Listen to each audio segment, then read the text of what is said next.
हाँ। तो सर आपका इंटरव्यू कैसा हो गया सर? इंटरव्यू उम्मीद से काफ़ी अच्छा गया। Okay okay. एंड सर आपका ये कौन सा अटेम्प्ट था एंड आपका मीडियम क्या था सर? हिंदी मीडियम है मेरा और ये सेकंड अटेम्प्ट है। पहला इंटरव्यू पहला मेंस था। ओके सर, पहला इंटरव्यू एंड पहला मेंस। एंड सर यहाँ तक जो पहुँचने के लिए जो जर्नी रही थी वो शुरुआत हम इसी से करते हैं कि आपकी जर्नी किस तरह से रही थी यहाँ तक पहुँचने इंटरव्यू, क्योंकि जो भी एस्पिरेंट जो तैयारी करने आते हैं उनका मेन फोकस बस यही होता है कि धौलपुर हाउस जाना है। तो सर यहाँ तक जर्नी कैसे रही आपकी?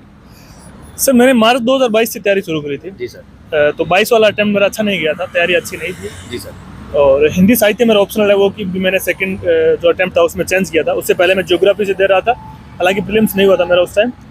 तो मैंने राजस्थान का हूँ मैं, तो मैंने जयपुर में रह के ही तैयारी की है मेंस के लिए और इंटरव्यू के लिए मैं यहाँ दिल्ली आया हूँ। ओके सर, जैसा कि आप कह रहे हैं आपने ज्योग्राफी ऑप्शनल से आपने पहला अटेम्प्ट दिया था, उसके बाद में आपने अपना ऑप्शनल चेंज किया, तो उसके पीछे क्या रीजन रहा और संस्कृत साहित्य ही क्यों आपने चूज किया? हिंदी साहित्य। हाँ हिंदी साहित्य, सॉरी हिंदी साहित्य ही क्यों चूज किया था?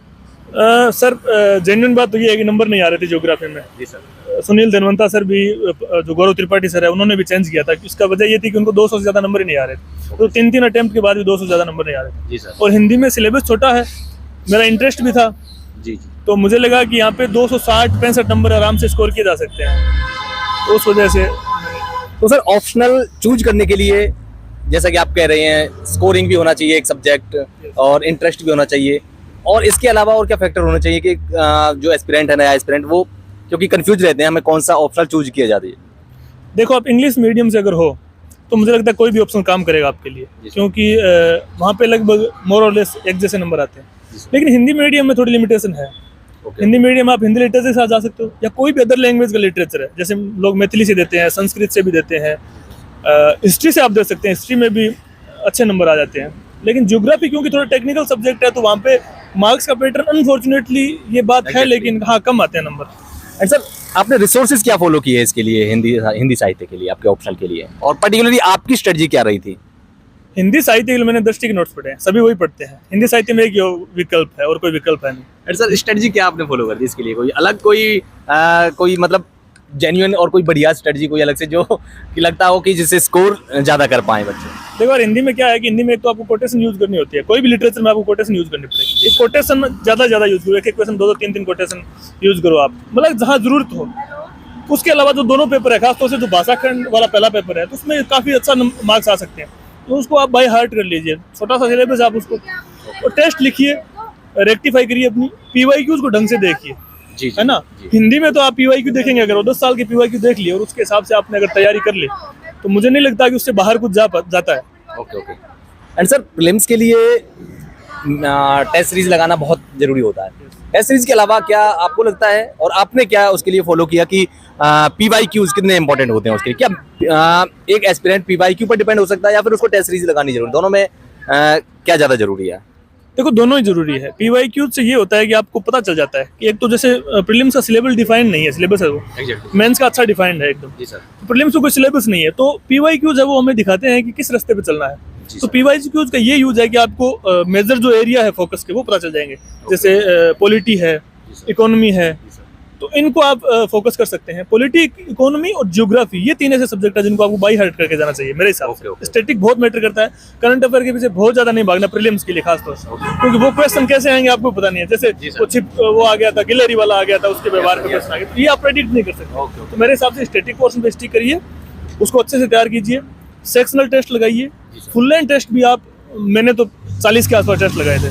तो प्रीलिम्स में मुझे लगता है कि अगर आपका पहला अटेम्प्ट है या आपने पहले क्लियर नहीं किया है तो टेस्ट खूब लगाने चाहिए। एंड सर मेंस के लिए आंसर राइटिंग का आपने क्या अप्रोच फॉलो करी? और उसके लिए जैसे कि जनरली सभी एस्पिरेंट करते हैं बॉडी एंड वो इंट्रो, बॉडी और कंक्लूजन, उसके अलावा आप क्या कहते हैं कि आंसर राइटिंग के लिए ये एक अप्रोच होनी चाहिए जिससे स्कोर ज़्यादा किया जा सकता है? देखो, आंसर राइटिंग का पहला फॉर्मूला है कि आपको 20 के 20 क्वेश्चन करने हैं, एक भी क्वेश्चन छूटना नहीं चाहिए। वो अंदर क्या लिख रहे हो वो बाद में बात करेंगे। दूसरा है कि आपको जो जितने पेज गिवन है स्पेस वो सारा भरना है जी। ये 2 बातें होगी पहली। फिर आपको देखना है कि कंटेंट कैसा है। बुलेट फॉर्मेट में लिख सकते हैं, हिंदी मीडियम के साथ थोड़ी दिक्कत होती है क्योंकि वो तो पैराग्राफ स्टाइल, तो थोड़ा बुलेट फॉर्म में लिखिए, थोड़ा स्पेस बना के चलिए, 13-14 लाइन एक पेज में लिख दीजिए। और तैयारी एक टाइम के बाद एक लेवल पे पहुंच जाती है ना, तो सबकी बराबर ही होती है तैयारी। तो जितना फास्ट आप लिख पाते हैं और जितना आप पेपर कंप्लीट कर पाएंगे तो वो मुझे लगता है कि ज़्यादा ज़रूरी है। सर कई बार ऐसा होता है जब हम एग्जाम हॉल में होते हैं तो लगता है कि कोई सवाल हम माइंड में क्लिक ही नहीं कर रहा है उसका आंसर, तो उसके लिए क्या किया जाए? क्या उसको छोड़ना बेटर है? उसको छोड़ देना चाहिए। जैसा कि अभी आपने कहा था कि उसको मतलब कॉपी भरनी चाहिए। अब उस पर नहीं, मेंस में नहीं छोड़ना है, मेंस में नहीं छोड़ना है। जी जी जी। मेंस में उसके बारे में जितना आ रहा है ना आपको वो लिख देना है, वो 2 पेज है उनको भर देना है। जैसे पूर्वैया पे क्वेश्चन आ गया था इस बार, किसी को नहीं आ रहा था, गेस ही कर रहे थे सब, तो इंडिया का नक्शा बना दो, पूर्वैया दिखा दो, उसमें पेज भरने पड़ेंगे sir. Okay. And sir interview में क्या सवाल जब आप गए तो उन्होंने कैसा सवाल, क्या आप जाते ही उन्होंने सहज कर दिया, और किस बोर्ड में थे एक्चुअली में? सुमन शर्मा मैम का बोर्ड था, काफी कॉर्डियल बोर्ड था। 1-2 मेंबर्स ने थोड़ा ग्रिल करने की कोशिश की, लेकिन बाय एंड लार्ज अच्छा बोर्ड था। क्वेश्चन उन्होंने क्लाइमेट चेंज से शुरू किया, क्योंकि मेरा ज्योग्राफी सब्जेक्ट है, तो क्लाइमेट चेंज से उन्होंने शुरू किया। फिर COP 28 का पूछा, COP 27 पे पूछा, लॉस एंड डैमेज फंड के बारे में बात करी।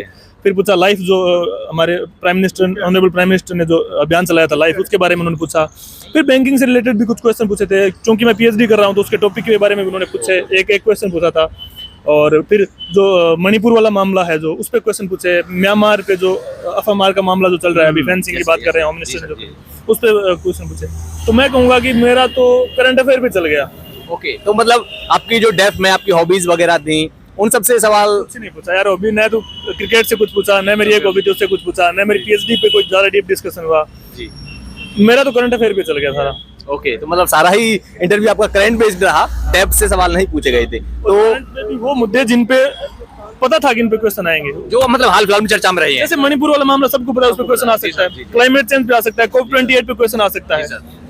और मुझसे बैंकिंग के रिलेटेड कुछ क्वेश्चन पूछे थे, फाइनेंशियल इंक्लूजन हो गया, तो वो मैंने, ओपिनियन वाले तो अच्छे किए थे, 1-2 फैक्ट मुझे नहीं पता थे तो वो मैंने मना कर दिया था। और वो अब जरूरी भी नहीं होता, सारे क्वेश्चन नहीं आ सकते आपको। सर डेफ को किस तरह से प्रिपेयर करना चाहिए इंटरव्यू में? डेफ एक मेजर रोल, क्योंकि उनके सामने डेफ ही होता है जो आपको आपके बारे में बताता है, तो उस डेफ को किस तरह से प्रिपेयर करना चाहिए? सर, जो मेजर कीवर्ड्स है, जैसे किसी की मम्मी पापा का ऑक्यूपेशन एग्रीकल्चर है, तो आपको पता होना चाहिए कि एग्रीकल्चर में अभी क्या चल रहा है, क्या पोटेंशियल है, क्या कमियां है, सरकार क्या कर रही है, ठीक है, कैसे जैसे किसानों की आय दुगनी कैसे कर सकते हैं, इस प्रकार की चीजें हैं।